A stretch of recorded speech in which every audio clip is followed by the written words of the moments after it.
We are often on the hunt for the most beautiful places in the world, and we've seen many of them. This week we travel to a place that seems otherworldly, one where floating mountains, glass-bottom bridges, and a whole lot of spicy food collide. It truly is one of the world's natural masterpieces, and it became the inspiration for James Cameron and his film Avatar. In 2020, we began a quest of seeing all the national parks in the United States, and it was one of our favorite journeys. Now, we're off to see the great parks of the world, and this week, we arrived in Zhangjiajie to see China's crowning glory. Come along with us as we ascend to the top, high in the mountains, to see what has become one of our top 10 travel destinations in all the world. We're John and Bev, and we are the Retirement Travelers. If you're just finding us, we are an American senior travel couple who are on the adventure of our lives. We're traveling China, Japan, and South Korea on this leg, so hit subscribe and follow along on our little travel log.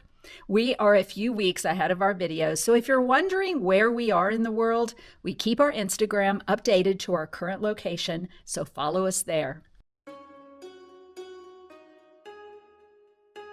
Our adventure to the breathtaking Zhangjiajie region of China kicked off with a smooth 2-hour high-speed train ride from Changsha. As we zipped through the countryside, the scenery transitioned from bustling urban landscapes to rolling green hills, teasing us with the glimpses of the natural beauty that awaited. The anticipation built with every mile, and when we finally pulled into Zhangjiajie's gleaming new train station, it felt like we were one step closer. I was envisioning like a little tiny train station here up by the park. I was envisioning a little tiny train station everywhere. Yeah, but they're humongous. They're all massive. They have built infrastructure for the future. Wow. From the station, we hopped into a taxi bound for the mountain town of Wuling, Yuan. And knowing that our travel plans were lacking for the area, we consoled ourselves. You can over-plan sometimes. You got to give yourself some flexibility. That's what we tell ourselves. Yeah, that's it. That's it. That's the ticket. Our taxi ride was pretty unremarkable because it was raining and overcast. We checked into Lee's Boutique Hotel, which was quaint, but not exactly what we would call boutique. Where it lacked luxury, it made up for with innkeepers who were friendly and helpful. From the moment we set down our bags and inquired about how we would spend our 2 days here, we realized something. 2 days was barely enough time to scratch the surface. Like I said, we did not make any big plans, but the hotel here is trying to help us out. There's a little bit of a language barrier, but we are trying, and we're trying to fill up 2 action-packed days here at the park, and I think we're doing it. This will be hazy and creepy and cool, and then we'll have better weather to see these 2. Okay. I think it's worth it. Let's do it, baby. We're at one of the coolest national parks in the world. We're going to see it all. With so many must-see sites spread across a vast mountainous region, navigating it all without a game plan, or better yet, an expert, was going to be a challenge. That's when we made the smartest decision of the trip. We hired a guide to go with us. That night, our son Taylor and his husband Alec arrived from Boston via Hong Kong, and over a fiery Hunan feast. Now seriously, everything in Hunan is spicy. We studied our maps so we would know what to expect. With our tickets secured, transportation arranged, and our stomachs pleasantly on fire from the spice, we headed to bed early, ready to tackle day 1, the Avatar Mountains. The morning air was crisp and cool when Rachel walked into our lives. With her infectious enthusiasm for her homeland and a deep well of knowledge, we liked her instantly. She spoke fluent English, had an arsenal of insider tips, and knew all the secret shortcuts and scenic routes. By the end of the day, we were half joking about taking her with us for the rest of our China adventure. Of course, she didn't know we'd 100% do it. We'll leave a link for her contact information in the description. This town kind of reminds me of Estes Park. It's kind of the gateway to an amazing national park, and it's just cute. It's just a nice little town. Our adventure began with a 15-minute walk from our hotel to the gate of the mountain. Our passports were our tickets once again, and we entered with ease. We then hopped on a 20-minute bus ride deep into the heart of the mountains. Then came our first adrenaline rush, the Balong elevator. Now this isn't just any elevator. It's the tallest outdoor lift in the world, a glass-walled beast that shoots up 1,070 feet in just 92 seconds. The ascent was equal parts thrilling and nerve-wracking, with the landscape opening up beneath us like a scene from a fantasy novel. 1 second we were at ground level, and the next we were floating in the clouds. It's so beautiful. Stepping out at the top felt like entering another realm. So this place in Chinese means it's so beautiful it takes the soul out of your body. Bev, you're so beautiful you take the soul out of my body. But you say it in a bad way. It's not the same. Towering sandstone pillars stretched endlessly into the mist, some so thin and elongated that they seemed almost impossible, like gravity had taken the day off. From there, we followed Rachel along scenic trails, hopping on and off buses, stopping at various lookout points that each offered a slightly different yet equally mesmerizing view. The Hallelujah Mountains, named after Avatar's most iconic floating peaks, looked even more otherworldly in person. I'm kind of speechless. This is one of my favorite places. This is bucket list. You know, it doesn't make a lot of the top 50 places in the world kind of list because people don't really know about it, but this is a top 10. Along the way, we refueled with coffee, hot chocolate, and traditional street snacks from local vendors, who somehow managed to set up shop in the most scenic spots imaginable. The grand finale of the day was a series of cable car rides that gave us aerial views of the mountains from hundreds of feet above the ground.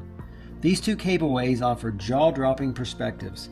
This experience will forever be burned into our memory as an ending to a perfectly magical day. Rachel wrapped up the first day by taking us to one of her favorite restaurants for an authentic Hunan feast. Our taste buds were on fire, but the food was so delicious that we didn't care. After all, what's an adventure without a little spice? And just like that, day one was in the books. And what a day it was. How awesome is this? Today, we're going to conquer the glass bridge.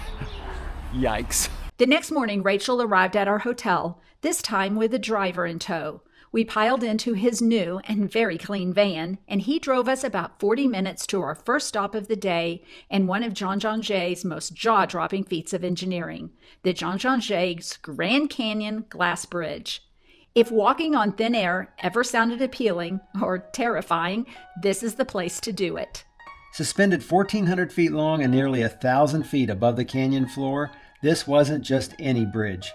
It was the tallest and longest glass-bottom bridge in the world when it opened in 2016. Staring at the seemingly infinite drop below, it took our breath away. But soon, we were confident enough to walk to the edge, and we even laid down to snap some photos. The view was mesmerizing, and the canyon stretched out endlessly below. Another exterior elevator, zip lines overhead, and what looked like a very tiny river below. So before we came, we thought that this bridge might be a little too freaky to even get on, but it's turned out that it's not quite as bad. Yes, it's really not that bad. It's an awesome place, an amazing design of this bridge, and if you is sturdy. It's very sturdy. If you make it to China, you got to do this. Once we reached the other side, we had a chance to soar in a hot air balloon. Well, virtually, that is. But it was beautiful and majestic and oh so cool. Alec, ever the fearless one, and Bev, the hesitant one, took the zip line back across the canyon, soaring over the vast chasm like action movie stars. Now Taylor, being 6'4", and myself being 6'2", we had to sit this one out because those extra inches made us just over the weight limit. Now that's my story, and I'm sticking to it. Okay, I'm doing it! I cannot believe I'm doing this! Oh my gosh! There's a bridge! Oh my gosh! Oh my gosh! I cannot believe I'm doing this! Ah! Oh my gosh! This is so awesome! I hope Alex behind me! Woo! This is so much fun!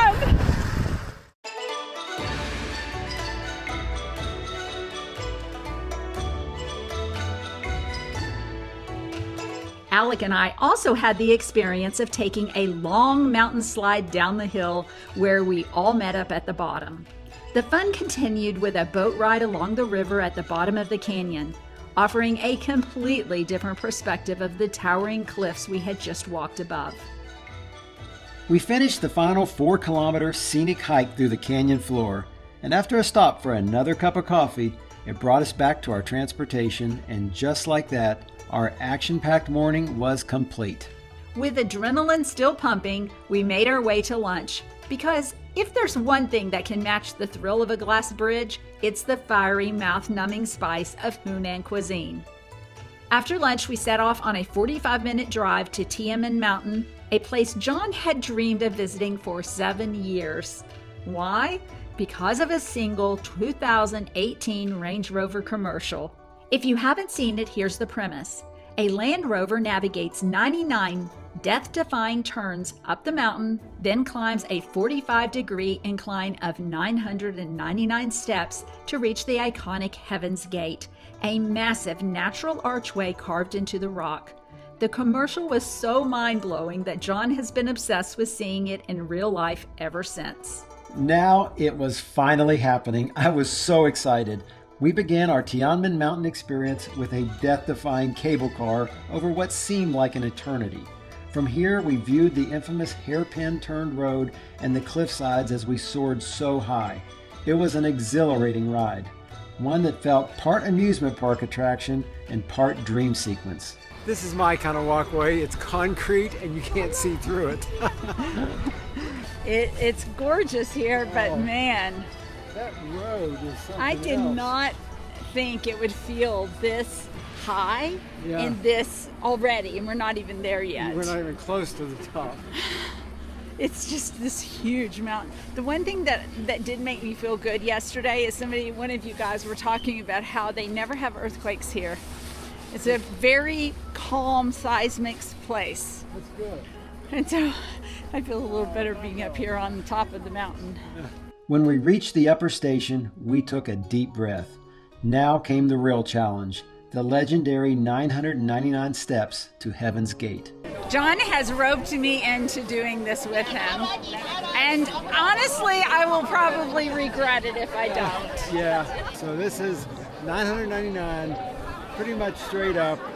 It goes to Heaven's Gate. They call this the Stairway to Heaven. And I can do it. It's spectacular. Let's do it. You ready? At the base of the steps, you're given a choice. You can take the escalator through the mountain, or you can do what the retirement travelers do best, tackle the climb head on. Well, John tackles, I crawl. John's doing very well. I'm certainly not. It's just that I'm hot, I'm tired, and a little freaked out. But I'm halfway up. I can't go down. I have to finish. Who else gets themselves into these pickles? 20 minutes later, drenched in sweat but grinning from ear to ear, we reached the massive archway. That's a lot of We steps. made it.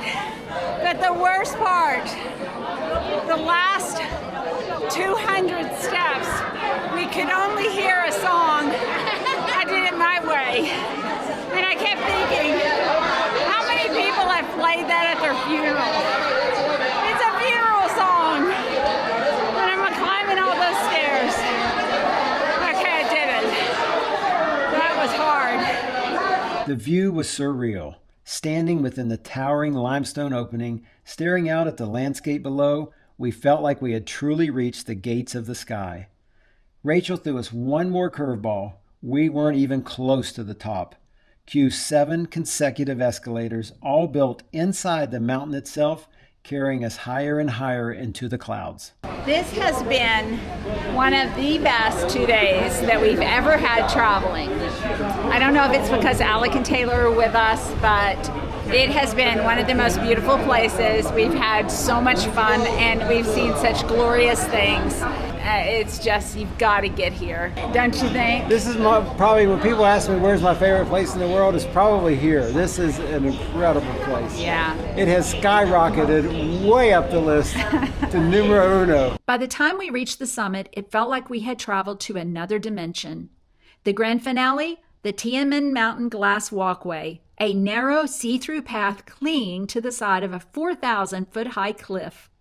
After a day packed with dizzying heights, heart-pounding climbs, and breathtaking scenery, it was time to head back down. Let's show him the This glass. is crazy. Crazy, crazy. The retirement travelers are officially crazy. Very crazy. And YouTube does not even like that word. I know. They're gonna can our video because Okay. we've said crazy The 20 retirement times. travelers are officially nutso. Nutso, that's us. But in true Zhangjiajie fashion, even the descent was an event. We boarded yet another record-breaking cable car, this one taking 28 minutes to glide down the mountain, the world's longest cable car, delivering one final jaw-dropping panorama of Tianmen's stunning landscape.